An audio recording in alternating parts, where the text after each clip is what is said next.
Assalamualaikum warahmatullahi wabarakatuh. Halo semuanya, perkenalkan nama saya Haura Salsabila dan saya dari kelas 10I. Saya berasal dari sekolah SMA Negeri 1 Rengas Dengklok. Dan saya di sini akan menceritakan cerita rakyat legenda si penyumpit yang berasal dari daerah Bangka Belitung. Dahulu kala, ada seorang pemuda yang bernama si penyumpit. Ia merupakan seorang pemuda yang pintar menyiul hewan buruannya. Selain kemampuannya dalam menyiul, ia juga pintar meracik obat-obatan. Sehingga semua penduduk desa sangat mengaguminya. Tetapi, ada satu orang yang tidak menyukainya, yaitu Pak Kepala Desa. Ia yang pelit yang bernama Pak Raje.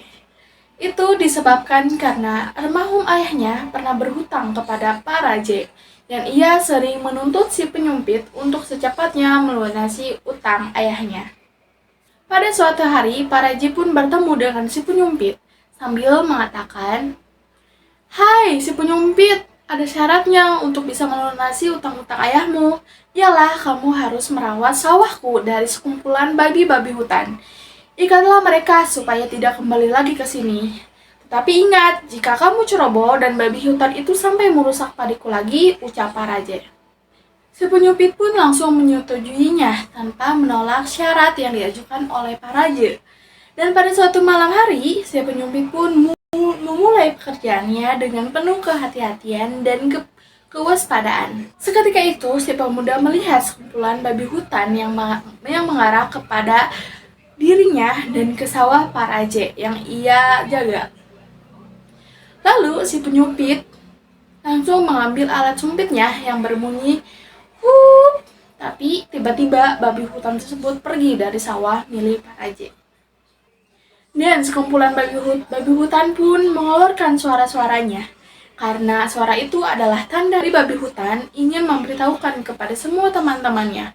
Seketika itu pun semua babi hutan langsung melarikan diri demi menyelamatkan diri. Keluarlah si penyumpit dari tempat persembunyiannya sebab ia ingin melihat babi hutan yang disiulnya.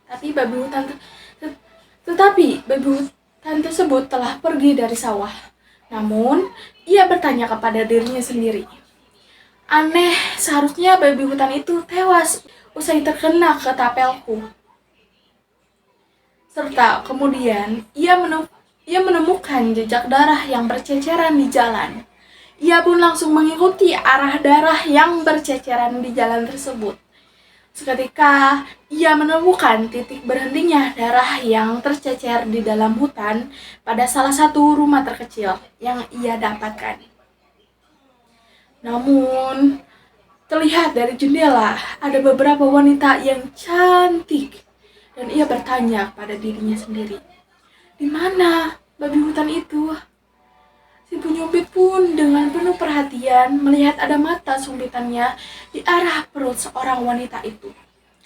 Tanpa si penyumpit sadari, sumpitnya sudah terkena ke perut salah satu wanita yang terlihat dari arah jendela itu. Dengan penuh keheranan dan tanda tanya, si penyumpit langsung mengetuk pintu yang dimana ia bertemu bercak darah yang mengarah ke rumah itu tanpa basa-basi.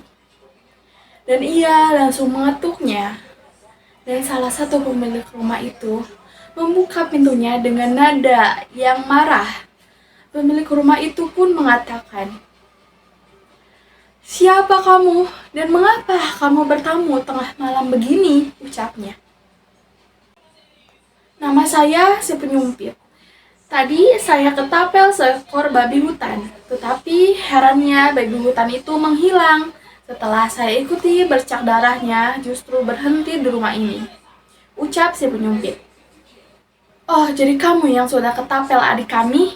Lihatlah, Ia sekarang merasa kesakitan dan kami tidak tahu bagaimana cara melepaskan mata sumpit itu, ujar pemilik rumah dengan kesal. Setelah si penyumpit mengetahui kalau beberapa wanita tersebut adalah siluman babi hutan yang ia ketahui dari pengakuan beberapa wanita tersebut. Seketika itu, si penyumpit langsung mengobatinya dengan meminta beberapa helai daun keram munting dan darah yang ada di dalam perut sang gadis. Sang gadis itu pun berhenti kesakitan setelah diobati oleh si penyumpit. Setelah wanita itu merasa lebih baik, kakak dari wanita tersebut memberikan sedikit hadiah untuk penyumpit sebagai tanda persahabatan karena adiknya sudah sembuh di tangan dirinya. Si penyumpit sempat menolak hadiah dari kakaknya, tetapi kakaknya tetap memaksa untuk mau menerima hadiahnya. Kakak dari wanita itu pun mengatakan, "Sebaiknya diterima saja hadiah dari kami ini," ucapnya. Akhirnya si penyumpit menerimanya dan setelah itu si penyumpit segera pamit untuk melanjutkan perjalanannya menuju kembali ke rumahnya. Sesaat itu pun setelah sampai rumahnya, ia langsung membuka bungkusan tersebut yang diberikan oleh kakaknya sang gadis yang terluka saat itu. Si penyumpit merasa terkejut melihat isinya yang berupa perhiasan, berlian, emas, dan permata dalamnya. Kemudian, tanpa berpikir panjang, si penyumpit ini pun menjual seluruh perhiasan yang ia dapatkan dan langsung menemui Pak Raja untuk melunasi utang-utang ayahnya kepada Pak Raja. Dan Pak Raja pun kaget melihatnya dan menaruh rasa curiga. Tapi si penyumpit ini menjelaskan pengalamannya selama pergi menyumping. Kemudian, Pak Raja pun memiliki ide yang sama untuk mengikuti jejak si penyumpit. Sepertinya Pak Raja salah paham dengan pengalamannya si penyumpit. Kesalahannya adalah Pak Raja ketika melakukan ide yang sama dengan jejak si penyumpit, tapi Pak Raja tidak membawa racikan obat untuk memberhentikan darah ketika babi hutan yang ia sumpit terluka. Sehingga akhirnya Pak Raja pun memanah siluman-siluman babi hutan itu tanpa bisa mengobatinya kembali. Sehingga akhirnya Pak Raja pun diserang oleh siluman-siluman babi itu sampai dirinya terluka parah. Esokan harinya, si penyumpit pun datang untuk mengobati Pak Raja yang sedang merasakan kesakitan. Dan Pak Raja merasa menyesal karena selama ini ia telah bersikap tidak baik terhadap si penyumpit. Sehingga Pak Raja berniat untuk menjodohkan si penyumpit dengan putrinya. Siapa sangka jika si penyumpit juga menyukai anaknya Pak Raja yang baik hati dan cantik itu. Dan siapa sangka juga putrinya Pak Raja sepertinya juga suka dengan si penyumpit, sebab tersipu malu saat melihat si penyumpit tersebut. Pak Raja langsung menyebarkan kabar baik ini kepada semua penduduk desa mengenai perihal putrinya akan menikah dengan si penyumpit itu. Dan pada akhirnya si penyumpit menikahi putrinya Pak Raja dan ia menggantikan posisi Pak Raja sebagai kepala desa yang memberikan kedamaian dan hidup makmur pada desa itu. Dari kisah penyumpit ini juga menekankan betapa pentingnya hubungan antar individu dengan individu, baik dalam bentuk persahabatan maupun kekeluargaan. Hubungan yang baik dapat membawa kebahagiaan dan mendukung di masa sulit. Secara keseluruhan, dongeng cerita rakyat si penyumpit yang berasal dari daerah Bangka Belitung ini mengajarkan kita tentang pentingnya nilai-nilai positif dalam kehidupan seperti empati, pengertian, dan pentingnya menjaga hubungan baik secara sesama. Baik, sebagai penutup, mari kita bersama-sama ingat bahwa setiap cerita yang kita dengar mengandung pelajaran-pelajaran berharga yang dapat kita terapkan dalam kehidupan sehari-hari.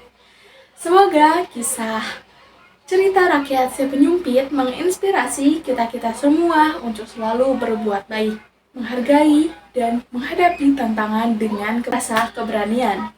Terima kasih yang telah mendengarkan dan semoga kita bisa mengambil hikmah dari setiap cerita yang ada. Dengan begitu, saya Haura Salsabila dari kelas 10I izin pamit undur diri. Terima kasih, sampai jumpa di cerita rakyat selanjutnya. Assalamualaikum warahmatullahi wabarakatuh.